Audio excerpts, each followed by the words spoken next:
அஸ்வின்ஸ் இனிப்பு காரம் பேக்கரி மற்றும் செல்வ உணவகம். எந்த கொள்கையை என் தம்பி விஜய் ஏற்கிறாருங்கிறது எனக்கு விளக்கணும்ல.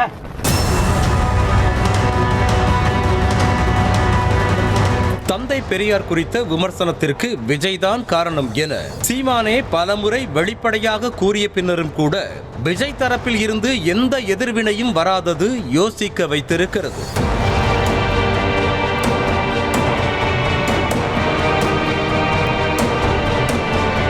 கடந்த ஒரு மாதமாக அரசியல் களத்தை ஆட்டி படைத்துக் கொண்டிருக்கும் விவகாரம் என்றால் அது தந்தை பெரியார் குறித்து சீமான் பேசியதுதான். இந்த விமர்சனத்தின் ஆரம்ப புள்ளியே விஜய் குறித்த கேள்விதான்.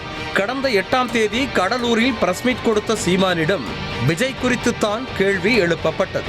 விஜய் நடிகராக இருந்தபோது ஆதரித்த சீமான் தற்போது எதிர்ப்பது ஏன் என்ற கேள்விக்குத்தான் பெரியார் குறித்து விமர்சித்தார். பெரியாரை எந்த இடத்தில் கொள்கை தலைவராக விஜய் ஏற்கிறார் என்ற கேள்வியுடன் சீமான் வைத்த விமர்சனங்கள் பெரியாரிய ஆதரவாளர்களை கொந்தளிக்க வைத்தன. அண்ணன் தம்பிங்கிறதெல்லாம் பாச நேசம்லாம் வேற, கொள்கை கோட்பாடு முரண் வேற. நீங்க இவ்வளவு சண்டை நடந்துக்கிறது திருப்பி மறுபடியும் பெரியார கொள்கை வெளியாட்டினா எந்த இடத்துல கொள்கை வெளியாட்டின்னு கேட்க வேண்டியது இருக்குல்ல. உடல் இச்சை வந்தா பெற்ற தாயோ மகளோ அக்காவோ தங்கச்சியோ சொன்னது பெண்ணிய உரிமையா? நான் கேட்கறதுக்கு பதில் சொல்லணும். பெண்ணிய உரிமையா? பெரியார் குறித்த விமர்சனத்திற்கு ஆதாரம் கேட்டு பெரியாரிய உணர்வாளர்கள் சீமான் வீட்டை முற்றுகையிட்ட போதும் கூட விஜய் கொள்கை தலைவராக ஏற்றுக்கொண்ட காரணத்தினால்தான் பெரியார் குறித்து பேச வேண்டிய தேவை வந்திருப்பதாக கூறினார். பெரியாரை பத்தி நீங்க எவ்வளவு பேசினாலும் அவரை கொள்கை தலைவராக கொண்டு கட்சி உருவாயிட்டாங்க. அதுதான் இதெல்லாம் பேச வைக்குது. எந்த கொள்கையை என் தம்பி விஜய் ஏற்கிறாருங்கிறது எனக்கு விளக்கணும்ல. உங்களுக்கு சொல்லி கொடுத்துருப்பாங்கல்ல. இப்ப நான் இத்தனை கேள்வி கேட்கிறேன்ல, நான் ஆரம்பிக்கல, ஒவ்வொன்னா கேள்வி கேட்பேன். பெரியாரின் பெண்ணியம், பெரியாரின் சமூக நீதி, பெரியாரின் மதுவிலக்கு கொள்கை, எதுலையாவது ஒண்ணு. இந்த பேட்டிக்கு பிறகு 2 நாட்கள் கழித்து கோவை விமான நிலையத்தில் செய்தியாளர்களை சந்தித்த சீமான் அப்போதும் இத்தனை நாட்களாக தாம் நடந்து வந்த பாதை என்பதால் பெரியார் குறித்த விமர்சனத்தை தவிர்த்து வந்ததாக கூறியதோடு தற்போது புதிதாக கட்சி தொடங்கியவர்களும் பெரியாரை தூக்கி பிடித்தால்தான் பேச வேண்டிய தேவை வந்திருக்கிறது எனவும் தெளிவாகவே விளக்கினார். பெரியாரை நான் வழிநடந்த பாதைங்கிறதுக்காக அது அமைதியாக கடந்து போனேன். நீங்கள் பெரியார் தான் எல்லா நோய்க்கும் மருந்துன்னு சொல்லும்போது எங்கள் முன்னவர்கள் செய்த ஈகத்தை, அவர்களுடைய போராட்டத்தை எல்லாவற்றையும் மறைச்சு ஒற்றை குழியாக நிறுவும்போது அதை உடைச்சு நொறுக்க வேண்டிய கடமையும் பொறுப்பும் எங்களுக்கு இருக்கு.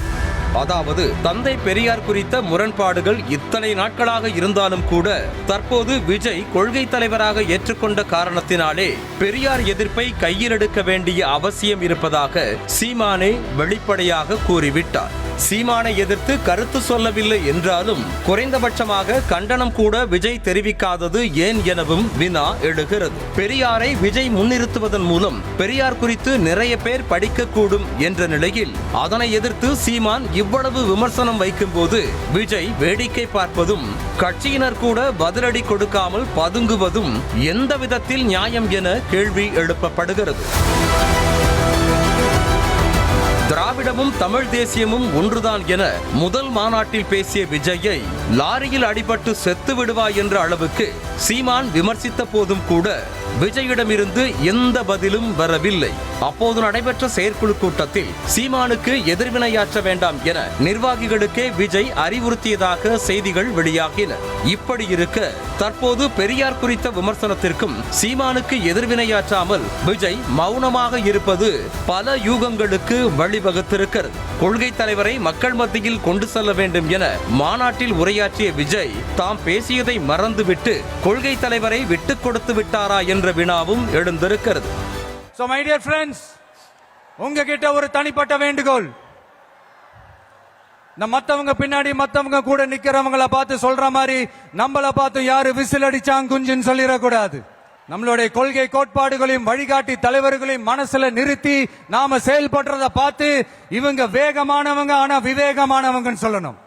சீமானின் பெரியார் குறித்த விமர்சனத்திற்கு விஜய்தான் காரணம் என அவரே கூறினாலும் இன்னொரு அஜெண்டாவும் இருப்பதாக கூறப்படுகிறது. நவம்பர் மாதம் சீமான் ரஜினியை சந்தித்ததற்கு பிறகு அவரது பல நிலைப்பாடுகள் மாறியிருப்பதாக சொல்கிறார்கள். அந்த வகையில் சங்கி என்ற வார்த்தைக்கு தோழன் என்று புதிய அர்த்தம் சொல்லிக் கொடுத்தது தொடங்கி தந்தை பெரியார் குறித்த விமர்சனம் வரையிலான நிகழ்வுகளை வைத்து பார்க்கும்போது பெரியாரை இகழ்ந்து பேசுவதற்கு ரஜினி காரணமாக இருக்கலாம் என சந்தேகிக்க வைக்கிறது. வருகிற சட்டமன்ற தேர்தலில் திமுகவிற்கு எதிராக அதிமுக பாஜகவை வைத்து பலமான கூட்டணியை அமைக்கும் மையப்புள்ளியாக ரஜினி இருந்து வருவதாக கூறப்படும் நிலையில் ரஜினியுடனான சந்திப்பிற்கும் சீமானின் விமர்சனத்திற்கும் சம்பந்தம் இருக்கலாம் எனவும் சொல்கிறார்கள். திமுக தவேக கட்சிகள் பெரியார் கொள்கைகளை கையில் எடுக்கும் போது பாஜகவை போல நாம் தமிழர் கட்சியும் பெரியார் எதிர்ப்பை கையில் எடுக்க தொடங்கியிருக்கும் நிலையில் இந்த விவகாரத்தின் போக்கு அடுத்த கட்டமாக எப்படி நகரும் என்பதை பொறுத்திருந்துதான் பார்க்க வேண்டும்.